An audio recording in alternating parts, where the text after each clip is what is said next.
मंडल के युवा विधायक भाई उदयलाल भड़ाना जी, खेतड़ी के युवा तेज तर्रार विधायक भाई धर्मपाल जी गुजर साहब, करौली के विधायक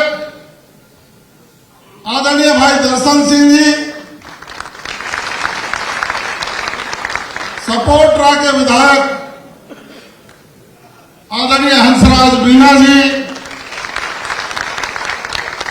हमारे जयपुर की प्रथम नागरिक, जयपुर ग्रेटर नगर निगम की मेयर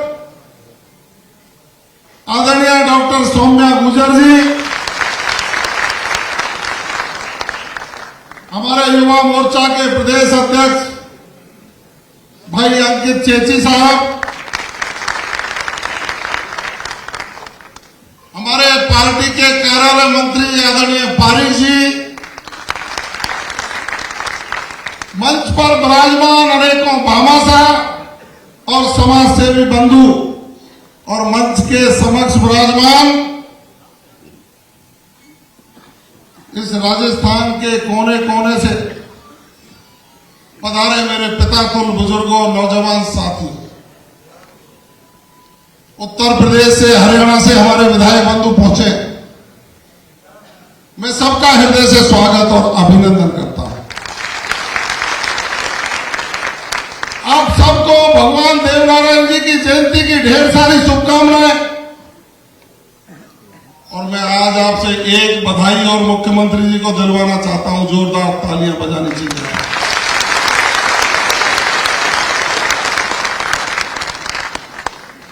कि जब बजट पेश हुआ तो अन्य मंदिरों के साथ साथ भगवान देवनारायण के मंदिर का विकास हो और देवनारायण के साथ साथ जहाज के देव बाबा के मंदिर का विकास हो।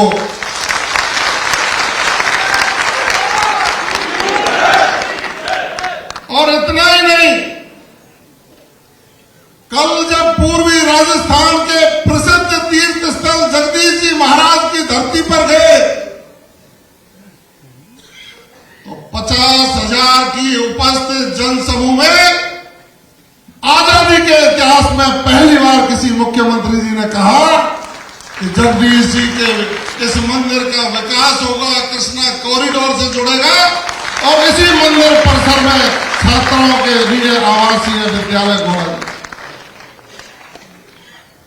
आज तक किसी ने नहीं किया। बहुत नेता आए, बहुत नेता गए, तालियां पीटते पीटते हमारे बुजुर्गों की हथेलियां घस गई, लेकिन किसी ने एक ईंट नहीं लगाने का कहा। मैं चाहूंगा कि आप सब खड़े होकर के मुख्यमंत्री जी का कल की घोषणा के लिए अभिवादन करें।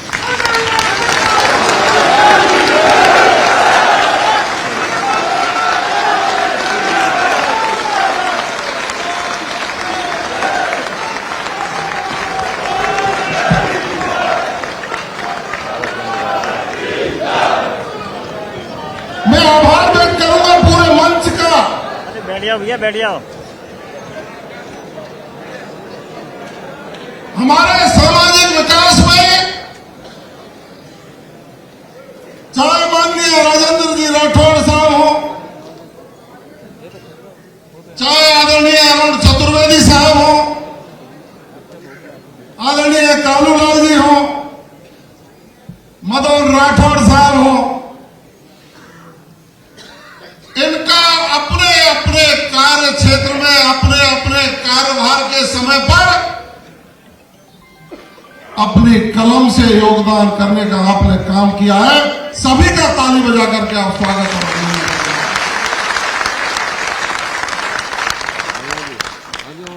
लेकिन भोला समाज ऐसा, बहुत भोला समाज ऐसा,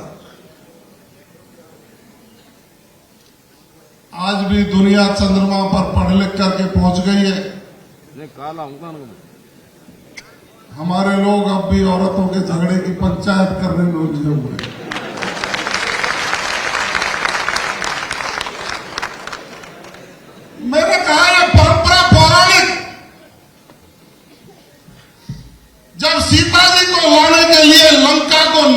करने का प्रण भगवान राम ले सकते हैं, तो ये उसी कौम के लोग हैं, उनके ऊपर ये भी दूसरों का घर उजाड़ने के लिए तैयार है।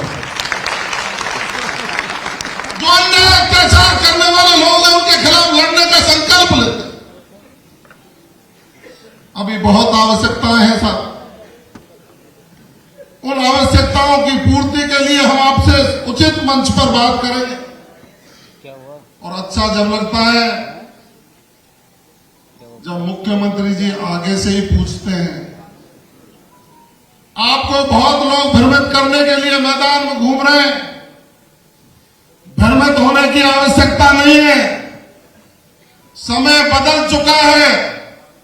भगवान देवनारायण जी ने कमल के फूल से जन्म लिया, तो हमारे विकास की बाह पकड़ने का काम भी कमल के फूल वाली पार्टी के मुखियाओं ने पकड़ा।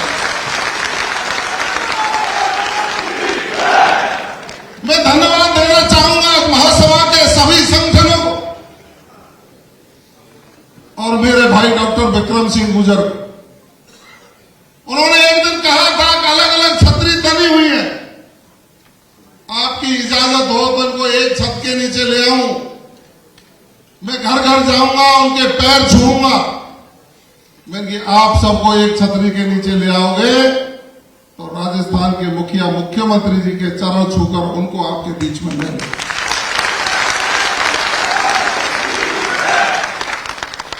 समय देखकर हमको समय के साथ चलने की आवश्यकता है। और आज संकल्प लेकर के जाइए, विश्वास लेकर के जाइए कि राजस्थान की सरकार में आपके भाई और बेटे के नाते मेरा सिर है। और आप में से 80% लोग मेरे पास 1 साल के भीतर आ चुके होंगे।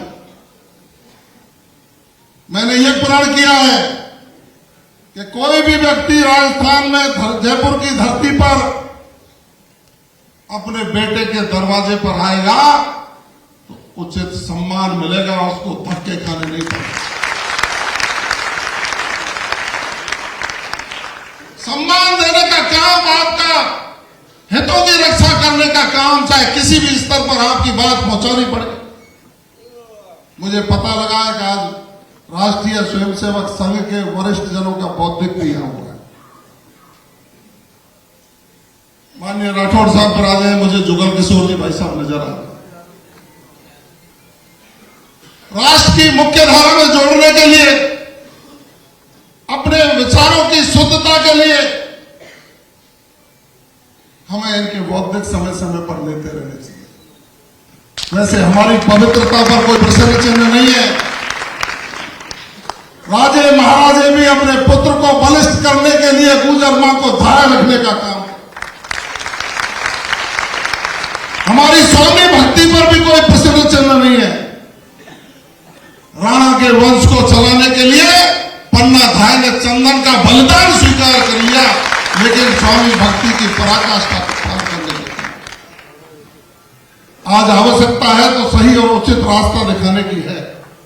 तो हे समाज के प्रमुख बंधुओं, ये राजस्थान की सरकार आपके साथ खड़ी है। सद्विचार और सद्भाव लेकर के अपनी आने वाले पीढ़ियों को तराश कर सरकार में और शासन में भागीदारी सुनिश्चित करने का संकल्प लेकर के जाएंगे। आप सबको भगवान श्री देवनारायण जी के 1113वें जन्म दिवस की ढेर सारी शुभकामनाएं। राम राम साहब, जय हिंद, जय भारत। बोलिए देवनारायण भगवान। अब चूंकि समय की बहुत कमी है, लेकिन अरुण जी भाई साहब हमारे बीच में, थोड़ा सा उनका भी संबोधन और राजेंद्र जी राठौड़ साहब अध्यक्ष और फिर माननीय मुख्यमंत्री जी को सुनना है।